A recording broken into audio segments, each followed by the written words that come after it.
Hello everyone.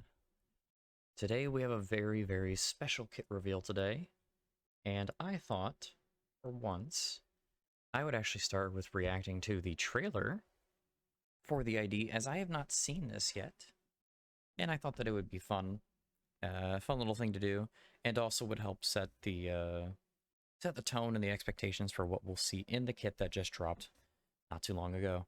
So, without further ado, let's get in this. 림버스 컴퍼니. 이 분노가 언제부터 시작됐는지. Ah, it looks so good. 그래. I was told I was coping and seething. Oh my, look at the animations. Oh, the coffin. Oh.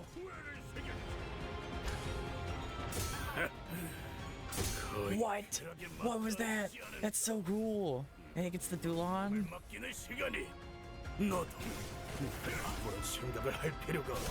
Jesus. He has a whole different set of animations. And that's him summoning the dead allies. Oh, frick. Oh. Look at that. 정말 한 톨도 남지 않았나? 그렇다면 어째서 이 분노가 끝나지 않을까지? My god, that is so hype. I have been told for so long that I was coping, that I was seething, that Wildhunt Heathcliff was not coming. Well, it doesn't matter, but I win. I get to win. God, he looks so freaking good. So it looks like there's two modes of play. A moveset where he's off the Dullahan, and then one where he's on. It also looks like there's like coffin moveset, or have these like big special AoEs or single target. This looks so cool. I don't even know what to call that. Where he's summoning the frickin' after images to intercept. It's so cool. Or maybe that's just showing that he, you know, uses the dead characters to do stuff. But like, then there's this. Yeah, all that stuff, and then God, shit, like the amount of work that went into this character is insanity. And the fact that this has 200k views, that tells you all you need to know. Everyone has been hyped for this. Oh, it's so exciting. All right. Well, with that, how about we get right into the kit reveal? Hello, my friends. And we're back with the Wildhunt Heathcliff kit reveal. Oh my god, there's so much text. Okay. Look, I understand I screwed up the warp IDs and the multi-crack IDs because I didn't understand how the potency thing was actually working. That was my bad. But like, okay, cut me a little bit of slack, okay? If I don't get everything going on in this kit, please cut me a little bit of slack. Look how big it is. Like, holy smokes, there's two pages to this. This is not even all it is. There's another page besides this one. Oh dear. Okay. Well, let's go ahead and jump right into it and see if we can make sense of all this. So, you know, strap yourselves in. This is going to be a long one. So, we have 2 slash and a blunt. We have a wrath, envy, and then a double gloom. Though looks to be like it's kind of a what do you call it? Blade Lineage Mersault, where it just changes the skill, but they're both still gloom, which is good. It's a nice thin set. I do enjoy that. First skill we have, thankfully, pretty basic. Beheading. On use, if the target has X plus sinking, gain clash power. Of course, that's not surprising at all. Of course, you're going to run him with the maids and the housekeeping service, so of course we knew there was going to be some synergy with sinking. On use, gain coin power for every X sinking count on the target, and on the second hit, inflict sinking on this 2 coin skill. Alright. Easy does it. Pretty basic, pretty good, pretty solid. and it's just going to make him win more. So I like it. Very good. Also, great name. Second skill, Memorial Procession, is a dope skill name. 3 coins on the skill 2. On use, gain coin power for every X sinking on target. Gain attack weight for every X coffin on self. That's a buff. And on use, if this unit has Dullahan, gain attack weight. After attack, if this unit has Dullahan, lose SP. Okay. Wait, we have 2 different attack weight increasing modifiers on one skill? I'm not sure we've had that before. I could be wrong. I'm probably wrong, but I don't think we've had that before, unless it's been on an ego. Does that stack? Like, I would assume it stacks. So you would get attack weight for having Coffin, and you would get additional attack weight for having Dullahan. Oh, that could be very strong. Second hit, inflict sinking. On the third hit, inflict sinking and inflict impending ruin, a new debuff as well. Awesome. No idea what that is, but we'll find out soon. The third hit, Requiem. It's a great name. Love it. Skill 3, Clash Win, heal SP. Okay, this might... Nope, okay, never mind. We'll get there when we get there. So this looks like... I'm gonna say it reminds me of very, very much this is the evolution of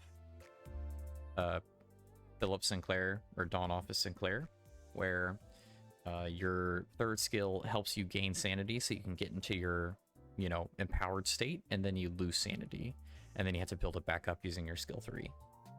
Seems pretty dope. Quick yawn. My apologies. Before use, if this unit has Dullahan, activate Lament, Mourn, and Despair instead, which is the next skill down with the coffin, it looks like. Let's keep reading on a Requiem here. On use, gain coin power for every X sinking on target. On use, deal more damage for every X coffin on self. And then on use, gain coffin. So it is scaling off of your coffin, but it's also how you gain coffin. And you also gain coffin if the skill kills the target. Also very good. Alright, on the first hit, you inflict sinking, and if the target has impending ruin, and you inflict more sinking count. And then on the second hit, you just inflict sinking potency. And then on kill, you inflict sinking on the kill target. Okay, blah. You inflict the sinking on the kill target over X, sinking onto 2 random enemies. So, stack up all your sinking on one of the little minions. You kill the minion, and then 2 other minions, or the bigger thing gets like basically half of it. So yeah, that's really good. Always great to be able to spread debuffs and to make a lot of value out of your limited sinking count. So yeah, seems pretty great. So it looks like, yeah, Heathcliff is very much a sinking potency, not a sinking count character. So far, it looks like only the first coin on the skill 3 inflicts sinking count. Everything else is just sinking potency. So there you go. Don't mind that at all. The maids have more than enough sinking coverage to keep it topped up, so I'm sure he'll be fine. Okay, next we have the skill 3-1. Lament, Mourn, and Despair is also a 2-coin skill. Lose SP first on use. Then on use, gain base power for every X sinking on target. Deal more damage the lower this unit's SP is. That's interesting. Very cool. Deal more damage for every X coffin on self, and deal more damage for every X Dullahan on self, and then gain coffin. That is 6 modifiers, by the way, just by using the skill. 6 that are happening all at once. And then we also have, if the skill kills a target, gain coffin, and at less than 0 SP, heal X SP. When at less than 0 SP, heal more SP, the further this unit's SP is from 0, and then lose Dullahan. Oh, okay. Interesting. Okay, okay. So how I interpret this is like your ender. Like this is a all-in skill, because like you're gaining your Dullahan in a different way, and then you know you're making attacks while you have the Dullahan. But once you use Lament, Mourn, and Despair, you're gonna lose it. So just make sure that you know when you are using Lament, Mourn, and Despair, that you're using it on like the highest priority target, or something that just really needs to die. On the first hit, inflict sinking and sinking count. Yep. And then also raise the stagger threshold by X% of the damage dealt, so easier stagger. On the second hit, deal gloom damage equal to sinking potency on the target. That could actually be kind of crazy, because sinking stacks up a lot, as y'all may know, if you've used any of the maid comps and anything like that. On kill, inflict sinking on kill target over X, sinking on 2 random enemies, and heal SP. Yeah, that alone just, God, if you hit anything that's not a boss or a mini boss with that, they probably just die.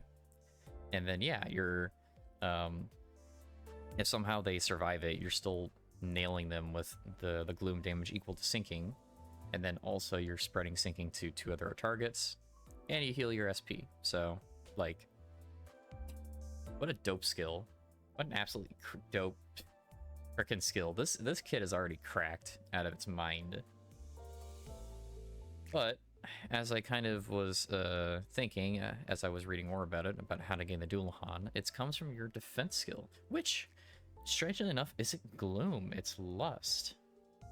I actually don't know why that is.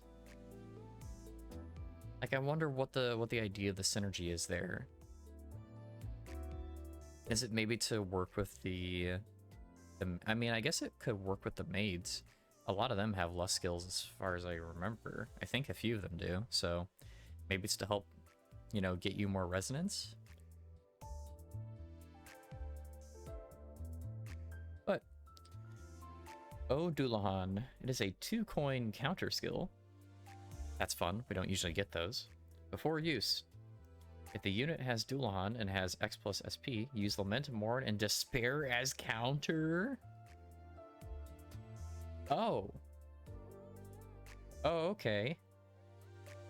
So if you already have Dullahan and you're at a certain SP threshold, you just use your skill 3. That is, it's nutty. It's pretty nutty. Okay. So that could get you multiple casts of Lament, Mourn, and Despair, possibly. Like, I'm thinking if you play the skill 3 and then you counter, that gives you a guaranteed Lament, Mourn, and Despair versus having to line up having 2 skill 3s, you know, on your bar. That's kind of how I'm interpreting that. I'm probably super wrong, but, you know, it's an idea. Then next, combat start. If this unit does not have Dullahan, gain Dullahan next turn, of course. On use, gain coin power for every X sinking on target. Clash and win, gain offense up next turn equal to number of clashes over X. And then turn end, if this unit has Dullahan, lose Dullahan. Inflict sinking and sinking count on the second hit. Yeah, so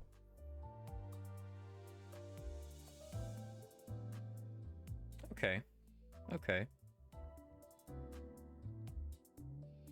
So I'm guessing it's just an alternative way to spend and use Lament, Mourn, and Despair without having to get your skill 3 in the bar, actually. That's what this is for.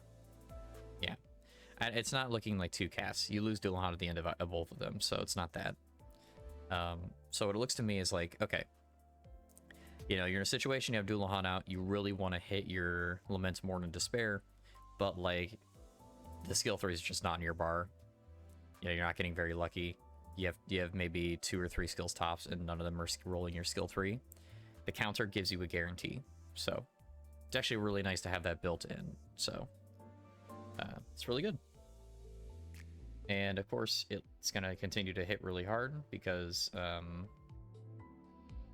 you're still going to like you're going to be getting your offense up, and you're going to be doing that right before you go into your Dullahan. So, I mean, yeah, seems pretty nutty.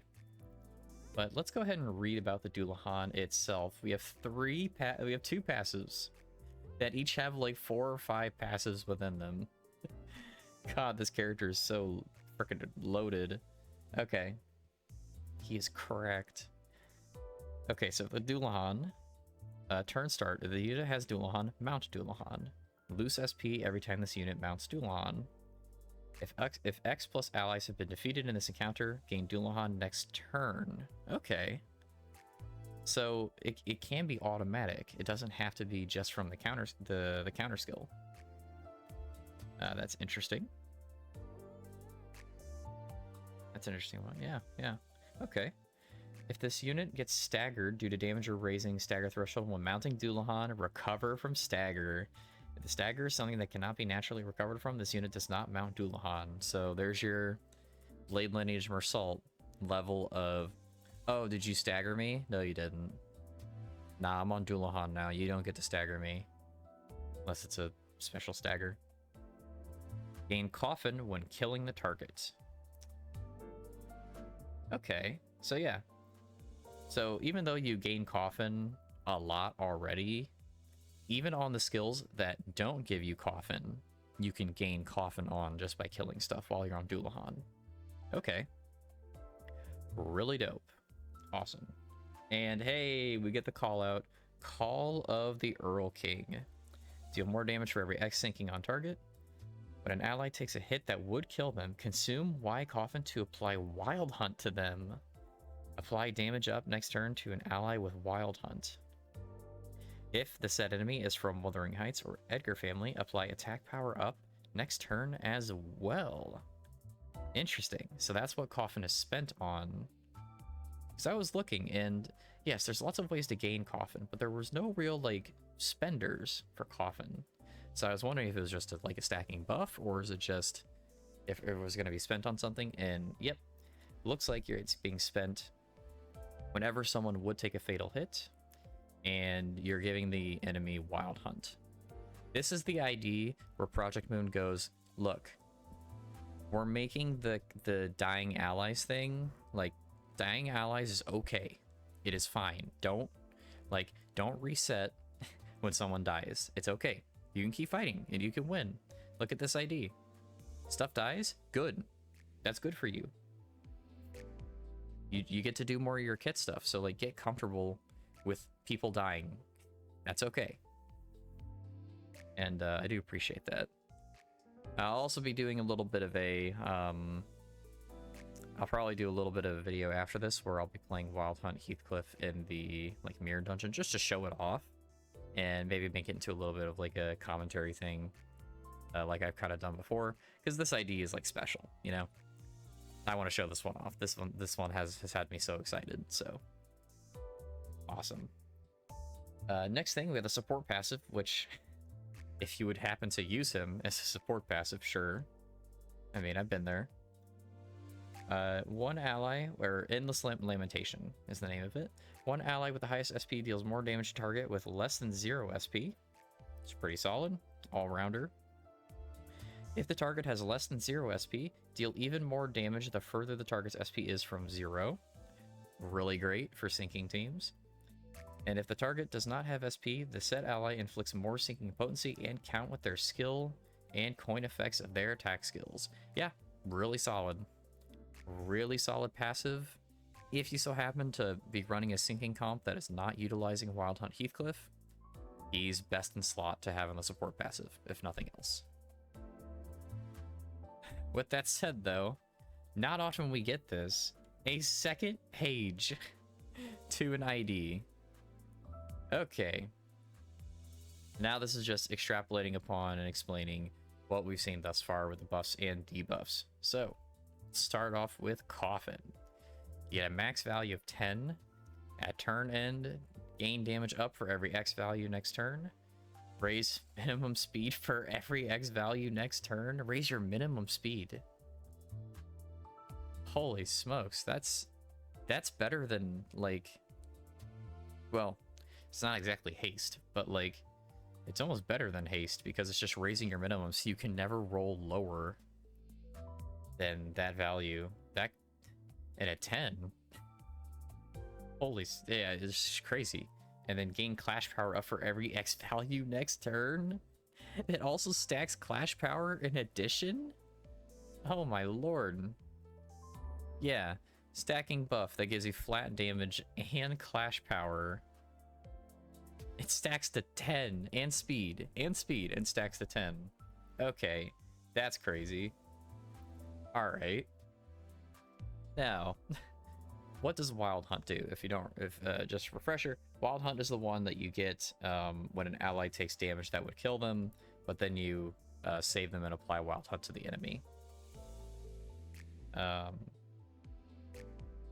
Or no, you're applying Wildhunt to your ally still. Yeah, you apply Wildhunt to your ally. My mistake. Max value of 1. In the same turn, this unit gains Wildhunt for the first time. Always have 1 remaining HP. Yeah, so that's at 1. At turn end, heal X% HP and change SP value to Y. Okay.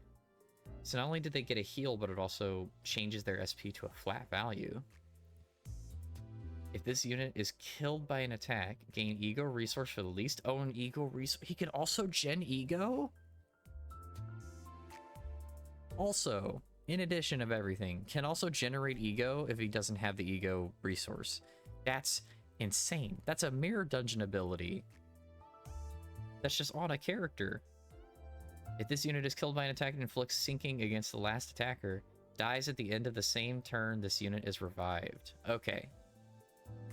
So, what this reads to me is that, hey, if someone's gonna die, you put Wildhunt on them, and then they heal a little bit so they don't die to like bleed or burn or something that like ticks, and then they just have like a little bit of health, enough to, you know, survive debuffs to hit something, and then their SP values change to a flat value.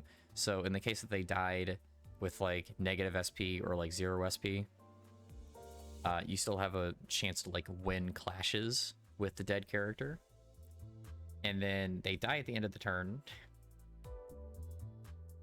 And then they are, of course, dies at the end of the same turn. This unit is revived. So, like, it looks like you're just going to be spending coffin to just keep recycling your allies over and over and over again.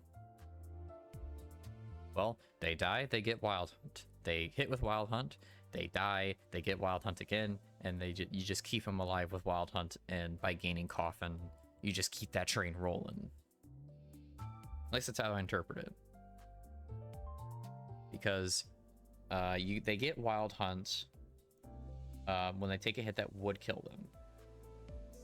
Because it consumes coffin, applies Wildhunt to them. Yep. So they get the Wildhunt, and then at the end of this Wildhunt, they die no matter what, even if they are killed. So it's like they're built to die. Like, they're gonna be dying repeatedly.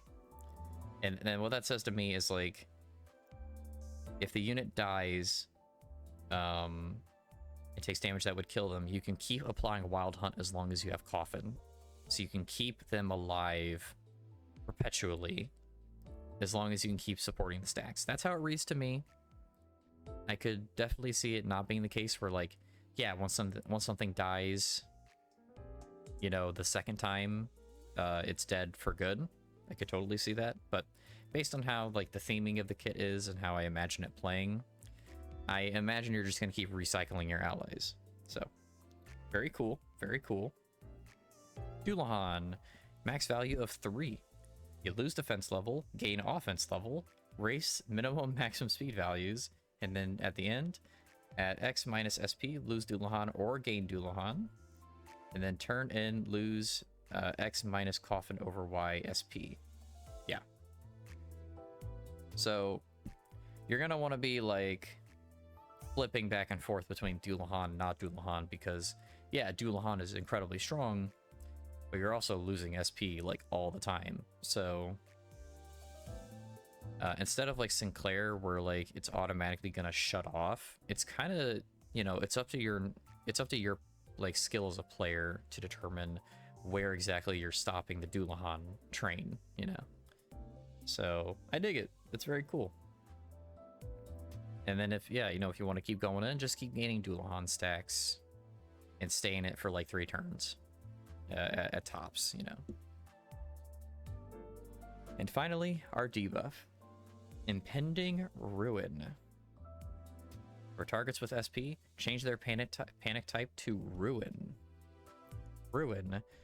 When this unit enters low morale state, gain sinking at every turn in and lose clash power. Christ. When this unit panics, gain sinking and sinking count at every turn in and lose clash power. Yeah, just win more. Just win more. Did you get their SP down? Because you're doing sinking all the time? Yeah, more sinking, please. And they just can't clash. Even though they can't clash already, they still can't clash. I actually wonder if that is in place specifically for like Bamboo Hatted Kim and IDs that benefit from having lower sanity, like the Canto 5 enemies. I wonder if that's what that's for. So even if you're pushing enemies into the lower SP ranges, they're still not going to win their clashes because you're giving them minus clash power. That's what that reads to me like, and that's really dope. Because yeah, it is kind of like the one thing when you're using the sinking teams of, oh, well, if you run into the Canto 5 teams of like the Pequod Town or the Abnos and you know, things like that, it kind of sucks a little bit because you could still lose the clashes because once they're down on their SP because you're sinking, they're hitting you with full power. And then Bamboo Hatted Kim, that's just, I would never fight Bamboo Hatted Kim with a freaking sinking team. But I mean, with this, might be doable. I still wouldn't do it because I think it'd be a nightmare, but you can do it. And then units without SP, less chance to flip heads. Yeah, just flat, less chance to flip heads. Reduced at turn end. This effect is not cumulative. Inflicting it will replace the current value with the inflicted value. Apply the units without SP condition to certain enemies that have SP but can't change their panic types, such as abnormalities and bosses. Oh, yeah. Definitely, this is the one. You know, this is a magnum opus of an ID thus far. For Canto 6, this is their magnum opus ID. God, I have been using the Maid and Wuthering Heights crew for like a long time without Heathcliff, and they've still been performing insanely well. With Heathcliff, they are going to be monstrously powerful. God, I can't wait to get this ID. Well, that is everything. Thank you all so much for joining me. Man, what a great day it is today. What a great day. Not only do we get the Heathcliff kit reveal, but also, you know, we're looking forward to Canto 7 in the near future.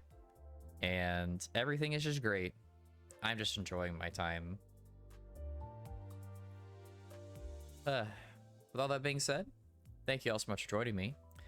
Do expect probably like the day after this uploads, or maybe a couple days depending on how I get to things.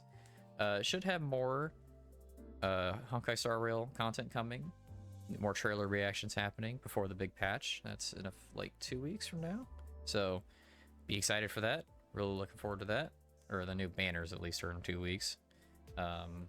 Might do a pull party, we'll see. Who knows? My luck is terrible, by the way, but you know, we take those. You know. And with the content coming to the channel, it's going to be me flipping between just probably, you know, Limbus Company, of course, and then also might fit in some Star Rail and some Zenless to fill the time, and it's also games I really enjoy, so, you know, look forward to that. And if you're just here from my Limbus content, then look forward to that as well, because, of course, even with adding in new games, it's not going to stop me from covering all the Limbus stuff. But with that, thank you everyone so much for watching, and your support, as always, means the world to me, and I do mean that. Thank you again, and have a nice day. Bye-bye!